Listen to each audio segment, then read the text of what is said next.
Muy bien, ahora sí, entonces ya estamos en contacto y en conexión junto a Natalia Belmar Aedo, directora del programa de Diplomado de Salud Mental y Psicopatología, como ya les decía.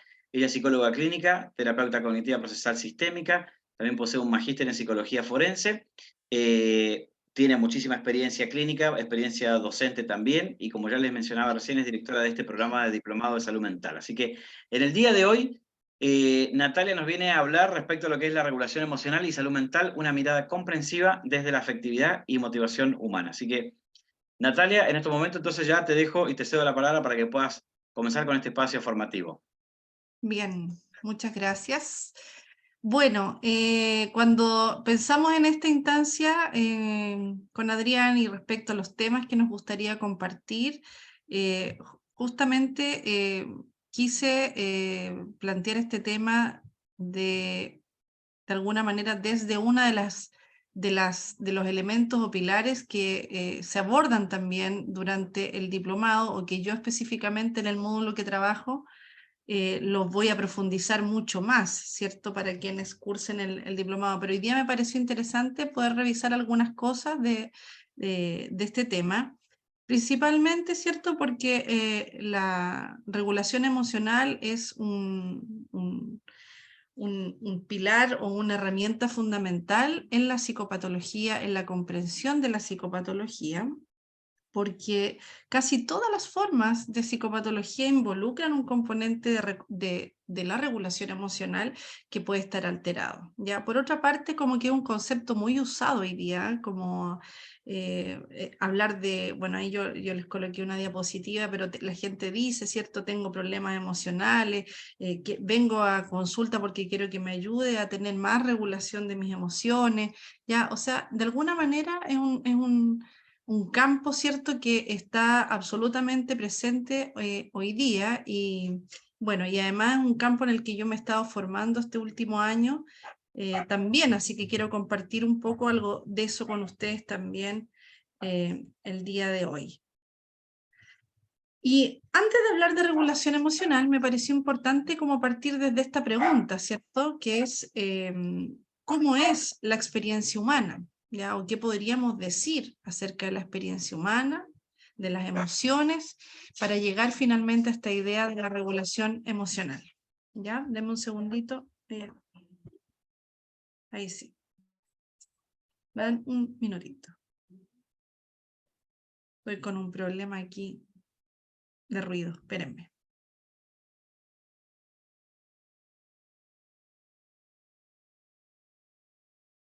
Ya. Es un factor que siempre puede estar, no sé si ustedes lo escuchan, pero hay un...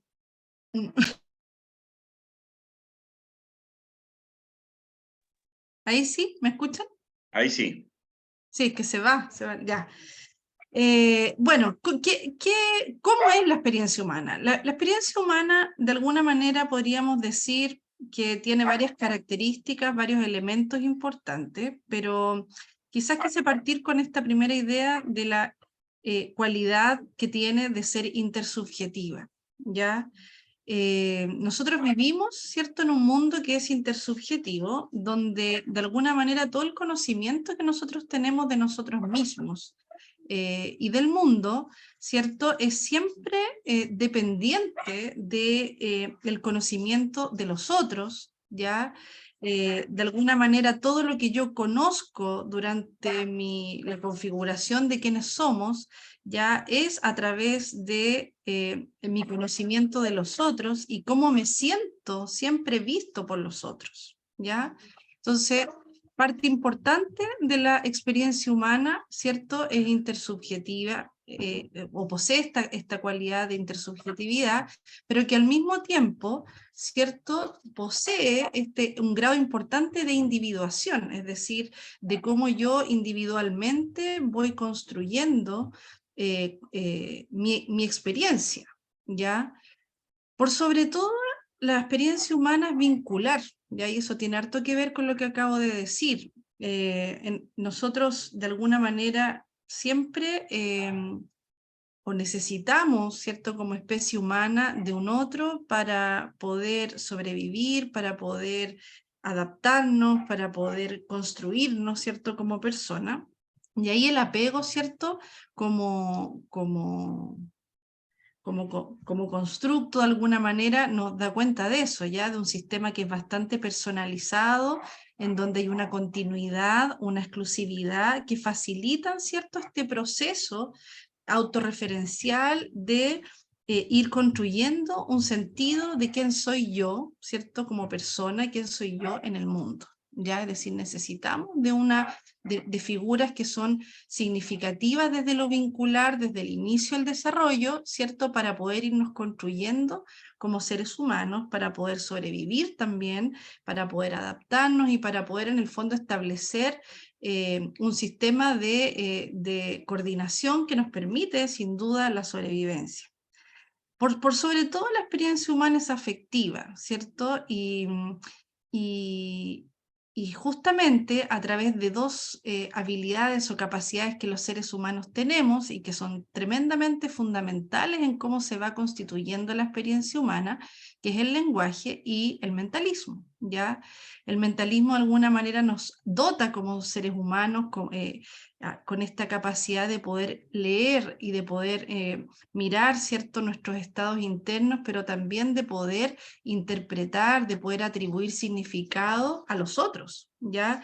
Y eso obviamente al ser humano le aumentó la capacidad de adaptarse mucho más, porque permitió aumentar o posibilita de alguna manera la coordinación, ¿cierto?, entre las personas, esto de que nosotros podamos de alguna manera mirar, leer los estados que nosotros tenemos, pero también poder atribuir significado a lo que las otras personas pueden estar pensando o las intenciones de sus acciones, ¿ya? Y el lenguaje, más allá de o sea, considerando obviamente que nos posibilita poder aumentar la sofisticación o la especificidad de este sistema de coordinación tan importante para la adaptación, también nos permite algo muy importante en la experiencia humana, que es poder atribuir un significado a lo que sentimos, ¿ya? Es decir, nos da la posibilidad no solo de sentir una emoción o de tener una sensación, ¿ya?, tácita, sino que también de poder explicarnos o dar un significado a esa experiencia, ¿ya? O sea, aumenta en complejidad de manera muy importante la experiencia que nosotros, como la experiencia global que como seres humanos nosotros podemos tener. Entonces, considerando un poco esta mirada muy, muy general de qué es la experiencia humana o qué elementos podríamos encontrar en la descripción de la experiencia humana, ¿cierto? Aparece, yo les puse ahí como problemas emocionales, que es lo que la gente en general y uno puede encontrar no sé, incluso en las películas, en las series, en las noticias, en el discurso de todos, que es como, hoy tengo problemas emocionales, o necesito ayuda porque tengo problemas emocionales, o voy al psicólogo porque tengo problemas emocionales, como concepto recurrente, ¿cierto? Entonces, de alguna manera, dentro de esta idea de qué es la experiencia humana y qué podrían llegar a ser problemas emocionales, es importante como recordar algunos elementos acerca de las emociones, ¿ya? Y tomando en cuenta sobre todo lo que la ciencia de la afectividad en estos últimos años o en estas últimas décadas, ¿cierto?, nos ha ido aportando para ir entendiendo mejor qué son las famosas emociones y qué podrían llegar a ser problemas, comillas, emocionales, ¿ya? Entonces, las emociones, de alguna manera, son siempre episodios de cambio, ¿cierto? Las emociones siempre nos indican un cambio en nuestra experiencia afectiva, un cambio en nuestra experiencia eh, a nivel conductual, a nivel fisiológico, ¿cierto? A nivel cognitivo. Y las emociones se generan justamente cuando una situación que nosotros atendemos, ¿ya?, se interpreta como central para las propias metas, ¿ya? Esta es una idea bastante importante porque si ustedes se fijan aquí es donde se colocan como elementos casi inseparables, ¿ya?, la emoción y la motivación, ¿ya? Es decir, la motivación ahí entra directamente en juego porque de alguna manera van de la mano y vamos a ver que en los problemas emocionales esa idea no se nos puede olvidar ni quedar atrás, ¿ya? Entonces, cuando nosotros, para que se genere una emoción, en el fondo nosotros hacemos una distinción primero desde nuestra atención de algo que está sucediendo o algo que está pasando y que tiene que ver con nuestros objetivos o con lo que para nosotros es importante, ¿ya? Y ahí entonces también las diferencias individuales, ¿o no? Lo que para mí puede ser importante y activar y generar una emoción no necesariamente lo va a ser para otra persona, ¿ya? Y cuando hablamos de central para las propias metas, pueden ser metas personales, ¿cierto? Como por ejemplo, no sé, la experiencia de pérdida afectiva, puede ser sociales, puede ser incluso culturales, ¿ya? Siempre las emociones van a implicar cambios en la experiencia subjetiva, en la conducta y en la fisiología, que si nosotros quisiéramos describir, y de hecho ustedes los que trabajan en el ámbito clínico, ¿cierto? O trabajan con pacientes, uno podría describir, incluso la propia persona podría hacer esta descripción de este cambio en relación a su intensidad o la magnitud que tiene esta respuesta emocional, a la duración que tiene o la cantidad de tiempo en el que está activa, la frecuencia o el número de veces que la respuesta puede ocurrir dentro de un periodo de tiempo determinado, o el tipo o categoría, ¿cierto?, de respuesta emocional que yo estoy teniendo, ¿ya? Entonces, en esto que yo acabo de decir, algo muy importante, ¿ya? Es que así como nosotros hemos podido conocer cómo se generan las emociones, qué tipo de cambios tienen, cómo podríamos describir la respuesta emocional, también sabemos que las emociones pueden ajustarse a las necesidades de cada uno en una situación determinada. Es decir, que tienen la posibilidad, las emociones, de ser modificadas o de ser reguladas, ¿ya? Y ahí entonces donde cobra sentido esto de la regulación emocional, ¿ya? Es decir, yo así como genero una emoción, también tengo la capacidad de poder modificarla o actuar sobre ella ya en función de un contexto y de una situación determinada. Supongamos que yo estoy aquí dando esta conferencia con ustedes y resulta que esto no es real, pero a veces me ha pasado en clases. Estoy haciendo este tema para ustedes y supongamos que en la puerta de la oficina donde yo estoy aparece mi hijo y me empieza a hacer señas ya de que algo como importante está pasando, ya, y me hace señas de que, y yo no sé lo que ahí ocurre. Entonces yo empiezo a tratar yo tengo que seguir dando esta clase con ustedes. En realidad lo que tendría que hacer es decirles que me esperen o me voy a ir a atender a mi hijo, ya, pero para que me funcione el ejemplo, yo tendría que seguir, por ejemplo, con esta tarea que yo tengo acá, pero probablemente se va a activar una emoción. Por ejemplo, no sé, me voy a empezar a poner ansiosa, ¿ya? Como esto que está ocurriendo me está activando un estado de ansiedad y por lo tanto para poder seguir haciendo la clase con ustedes, seguir hablando y concentrarme en lo que estoy diciendo, voy a tener probablemente que actuar sobre esa emoción para que en este contexto y en esta situación, ¿cierto?, yo pueda cumplir la meta que necesito. ¿Me siguen? Entonces, la regulación emocional, se fijan, de alguna manera ofrece es esta posibilidad de poder modificar o cambiar o actuar sobre una emoción que se ha generado y que muchas veces puede ser adversa al contexto o al objetivo que yo tengo y en otras ocasiones no necesariamente, ¿ya? Entonces, en relación a las emociones, es importante ir sentando esta idea de que la emoción tiene que ver con una necesidad. Ya la emoción en ese sentido señala una necesidad que nosotros tenemos y los seres humanos como característica importante, bueno, y ahí tendría que dar una explicación mucho más larga de eso, pero que tiene harto que ver con la primera lámina, esto que hablaba yo de la intersubjetividad, de la necesidad de vincularnos con los otros, de construirnos a nosotros mismos en gran parte en cómo nos vemos en esta relación con los otros, es que estas necesidades son de tipo interpersonal, ya en el ser humano, ¿ya? Por lo tanto, si nosotros pensamos que las emociones están señalando siempre una necesidad y esa necesidad tiene que ver con lo interpersonal, ¿cierto? Eso ya nos va dando pistas de cómo eso se relaciona o se puede relacionar con la regulación emocional y con, más adelante lo que vamos a ver, con la psicopatología, ¿ya? Entonces, una emoción se genera, ¿cierto? Siempre en una situación y en una evaluación que yo hago, que no siempre soy consciente probablemente de esa situación, y la emoción tiene que ver o es una respuesta, ¿cierto?, a esa diada, ¿cierto?, entre el contexto, la situación y esta interpretación o evaluación que yo hago. Justamente, esto me lleva a decir que ya pensar en la emoción como algo que está separado de la cognición no tiene mucho sentido, ¿se fijan? Es decir, el mundo emocional está en relación también con la cognición, ¿ya? Con la lectura que yo hago de estas situaciones o de estos contextos, ¿ya? Bien, la regulación entonces emocional tiene que ver, como ya lo he ido enunciando, con las estrategias que yo utilizo, ¿ya?, para mantener un estado emocional, disminuir o aumentar una respuesta emocional en curso, es decir, que ya ha sido, que ya está activa, que ya se ha generado, ¿ya?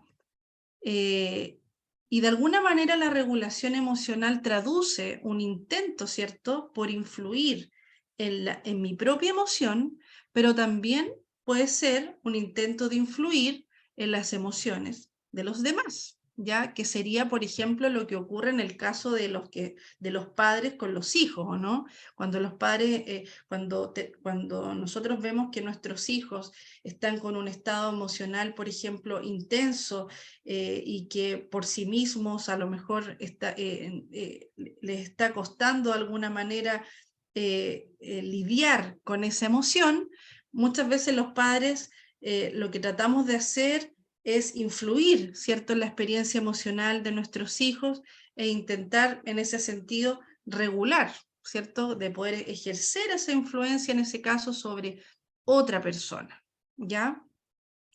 Este intento por influir en la propia emoción o en la emoción de los demás es lo que se denomina conceptualmente como meta regulatoria, ¿ya? Esta meta regulatoria siempre busca inducir un cambio en el sistema de generación de emociones, ¿ya? Es decir, busca generar un cambio, ¿sí?, vuelvo a usar esa palabra, en ese estado emocional que existe en ese momento, ¿ya? Ahora, la meta regulatoria puede ser muchas veces intrínseca, ya como acabo de decir, es decir, que tiene que ver conmigo, o puede ser extrínseca hacia los otros, ¿ya? Puede ser consciente, puede ser algo que yo haga como desde el esfuerzo, como el ejemplo que les acabo de dar, esto de cuando yo tengo que estar dando una clase y estoy sintiéndome ansiosa, entonces como hago un esfuerzo consciente para regular esa emoción y poder cumplir con el desarrollo de la clase, por ejemplo, ¿ya? O puede ser muchas veces sin esfuerzo o de manera más inconsciente o implícita, ¿ya? Simplemente ocurre. Eso es lo que nosotros podemos observar a lo mejor con más frecuencia en muchas veces los pacientes, ¿o no? Que no siempre están tan conscientes de cuando están a veces suprimiendo un estado emocional o evitando una experiencia emocional, ya no están tan conscientes de que lo están haciendo, ¿ya? También esta meta regulatoria puede promover una motivación más bien hedónica, ¿ya? Eso quiere decir que la motivación tiene que ver con sentirse menos negativo o positivo, pero a corto plazo, ¿ya? Por ejemplo, cuando yo quiero rápidamente dejar de sentirme triste para poder, no sé, hacer algo que quiero hacer o que es importante para mí lograr y necesito hacerlo pronto, rápido, ¿ya? O promover también una motivación más instrumental, ¿ya? Como por ejemplo, modificar las emociones para conseguir metas a largo plazo. No sé si a ustedes les ha pasado, por ejemplo, o a veces gente dice, ¿sabes qué?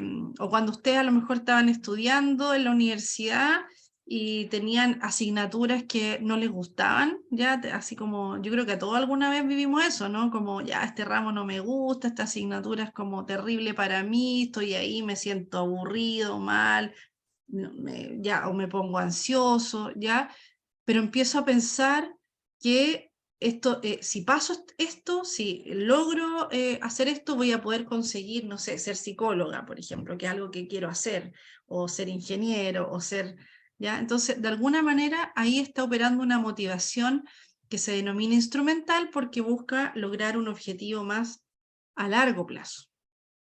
Y también la regulación o la meta regulatoria puede ser una regulación al alza, ¿ya? O a la baja de la respuesta, ¿ya?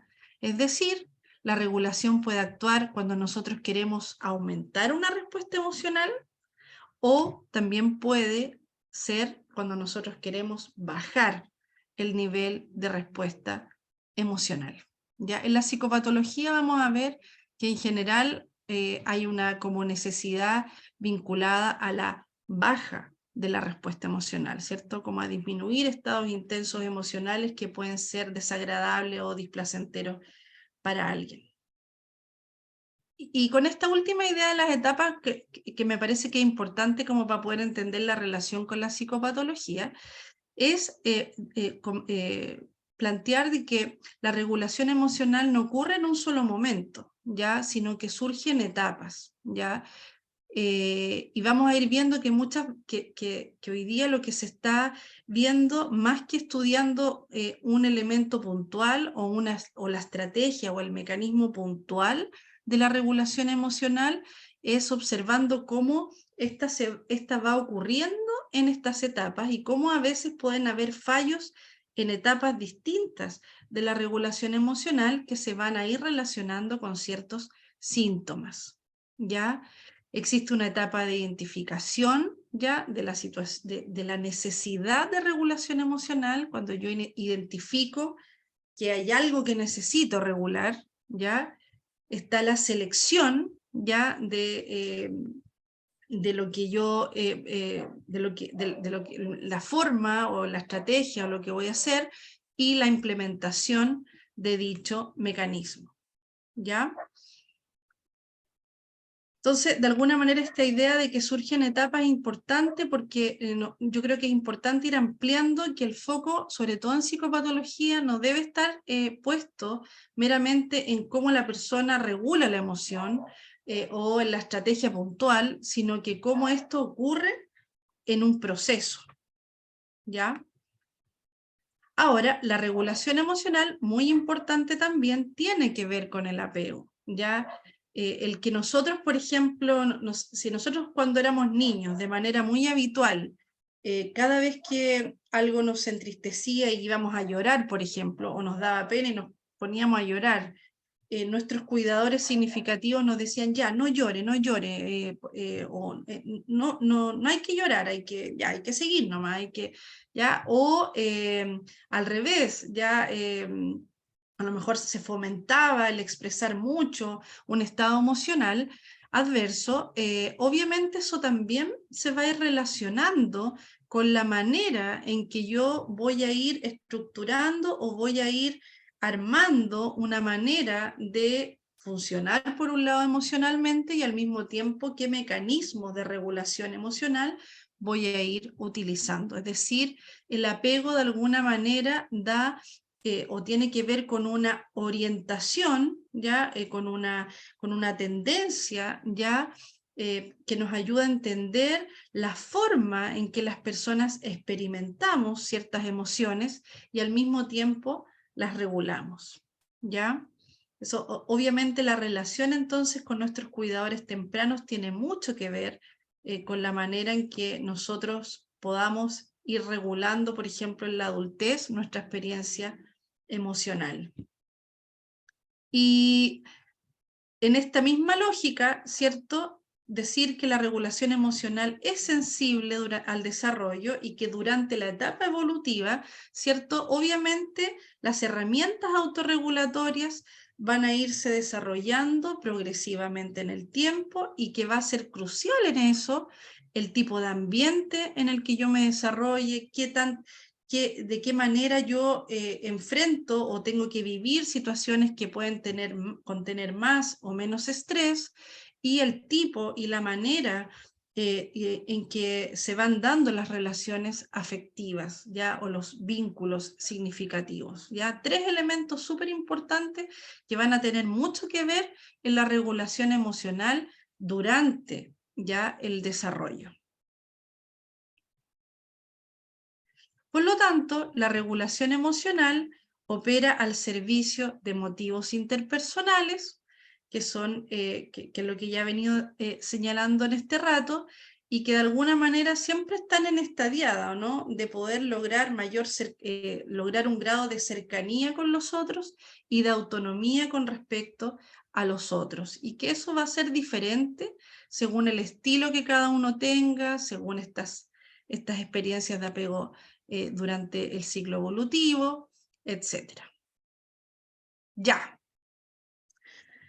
Bueno, algunas estrategias que ustedes deben conocer o identificar, no las voy a explicar todas, pero quiero decir que existe una amplia gama de estrategias de regulación emocional, pero que se han ido agrupando como en conjuntos, como en grupos, ¿ya? Puse aquí algunas que son como clásicas y que ustedes pueden conocer más o observar con las personas que trabajan o si tienen consultantes, como es la evitación, por ejemplo, la distracción, la preocupación, la rumiación, ya cuando el paciente dice, hoy ando todo el tiempo pensando en que yo debería haber hecho las cosas de otra manera, en que yo debería haber actuado de esta forma, ¿ya? La supresión, ¿cierto? Que es esto de alguna manera bloquear, suprimir una experiencia emocional que está siendo desagradable. La reevaluación cognitiva, ¿cierto? Que es de alguna manera como mirar la situación desde puntos distintos de vista, afrontar el afrontamiento centrado en el problema, la aceptación, ¿ya? Hay muchos más, por supuesto, pero ahí yo les coloqué algunas estrategias de regulación emocional que han sido descritas, que han sido estudiadas, y también esta propuesta de subconjuntos que de alguna manera reúne estos mecanismos que yo acabo de decir. Por ejemplo, desde la psicopatología, que es lo que hoy día nos reúne, ¿cierto? La perseveración cognitiva como subconjunto, de alguna manera se ha relacionado, si bien no es como causal, pero sí se observa con mayor frecuencia en distintos cuadros psicopatológicos. ¿Ya? ¿Qué es la perseveración cognitiva? Es cuando la emoción llega a la conciencia, pero no se comprende la necesidad que esto conlleva, ¿ya? Por ejemplo, la rumiación, la preocupación, la baja aceptación son estrategias de regulación emocional que están en este conjunto de perseveración cognitiva, ¿ya? Que es distinto, por ejemplo, al compromiso adaptativo, ¿ya? En donde la persona de alguna manera experimenta una emoción, la comprende, ¿ya? Y atiende esa necesidad. Un ejemplo de eso podría ser la reevaluación cognitiva. De hecho, en la terapia, por ejemplo, cuando nosotros trabajamos, buscamos llegar a eso, ¿no? A que la persona logre entender la emoción que tiene, la necesidad que eso traduce y cómo puede tratar de responder a esa necesidad en vez de hacer cosas para bloquear esa emoción o para suprimir esa emoción que al final se termina expresando muchas veces en síntomas, en crisis de pánico, en trastornos de ansiedad, síntomas depresivos, ¿ya? Etcétera. ¿Ya? Entonces, como plantearles un poco que las estrategias de regulación emocional se han ido agrupando y que se ha visto que algunas se pueden relacionar más con la adaptación y otras quizás con la no adaptación o desadaptación. Entonces, dicho esto, la regulación emocional y la psicopatología tienen una relación súper estrecha, ¿ya? Porque se ha estudiado y se ha evidenciado que la regulación emocional tiene mucho que ver en la generación de la psicopatología o de síntomas, en el mantenimiento y también en la remisión de la psicopatología. Es decir, desde la regulación emocional también se puede intervenir, ¿ya? Para que en el fondo los síntomas dejen de estar ahí presentes y dejen de generar de alguna manera una experiencia que está siendo adversa para quien lo presenta, ¿ya? Explorar, por tanto, la experiencia emocional y la forma de regulación permite una llave comprensiva para la psicopatología, porque de alguna manera nos permite un camino para poder dotar de sentido un síntoma, ¿ya? Es decir, ir más allá de solo la descripción del síntoma, de a lo mejor decir esto es, qué sé yo, un síndrome angustioso o esto es un estado depresivo, y poder dar cuenta ya no solamente desde una idea teórica, sino que desde evidencia en la línea de la emoción y la regulación emocional, que nos permite entender y dotar de sentido eso que estamos observando e intentando intervenir. En eso quiero comentarles que no voy a poder desarrollarlo acá por el tiempo, pero que la investigación o el foco de estudio ha estado principalmente en los desórdenes del ánimo y la ansiedad, ya como dos focos tremendamente importantes en el estudio de la regulación emocional. En el curso, en el diplomado, obviamente vamos a poder revisarlo con más calma, ¿ya? Pero hoy día, como comentarles que ahí hay un foco, nicho importante de desarrollo, que también se ha estudiado bastante el proceso de la regulación emocional, es decir, cómo esto ocurre y se puede ir relacionando con los síntomas. También el contenido, por qué la persona quiere regular eso y qué quiere sentir. ¿Mm? ¿Qué es lo que está buscando? ¿Cuál es la motivación que la persona tiene cuando está actuando sobre una emoción? También se ha ido estableciendo que no tiene mucho sentido la estrategia por sí misma, mirarla como psicopatológica, ¿ya? Es decir, porque esta persona, por ejemplo, evita, ¿ya? Mirar la evitación, por ejemplo, como mecanismo, eso es adverso, o es psicopatológico, o es desadaptativo, porque va a depender más, ¿ya? De la flexibilidad, que es un elemento importante, es decir, la flexibilidad que la persona pueda tener en cuanto a los mecanismos de regulación emocional que usa, la conciencia que esa persona tenga de lo que motiva sus emociones, del contexto o no, porque a lo mejor alguien podría decir suprimir es malo o hace mal porque al final la persona si suprime o evita sus emociones va a terminar teniendo síntomas, pero a veces los contextos pueden ser súper útil el evitar o suprimir algo, ¿o no? Si yo, por ejemplo, sé o estoy ansiosa porque sé que, no sé, voy a tener una situación difícil en el trabajo y no sé qué, y a lo mejor uso la evitación, ¿ya? Y aplazo la reunión o hablo con la persona para no ir ese día, o ¿ya? A lo mejor en ese contexto determinado eso puede ser útil, ¿ya? Pero a lo mejor si yo rigidizo eso y no tengo la capacidad de flexibilizar en otras estrategias, eso puede terminar siendo un problema, ¿ya? Entonces, hay estos tres elementos, se ha visto que son tremendamente clave en la regulación emocional y la psicopatología, más allá del mecanismo puntual que estemos observando, ¿ya? Que es la conciencia, la motivación que subyace, la flexibilidad en cuanto al uso de los mecanismos de regulación emocional y al afrontamiento, ¿ya? En qué contextos yo los utilizo, relacionado con qué emociones yo los ocupo, los implemento.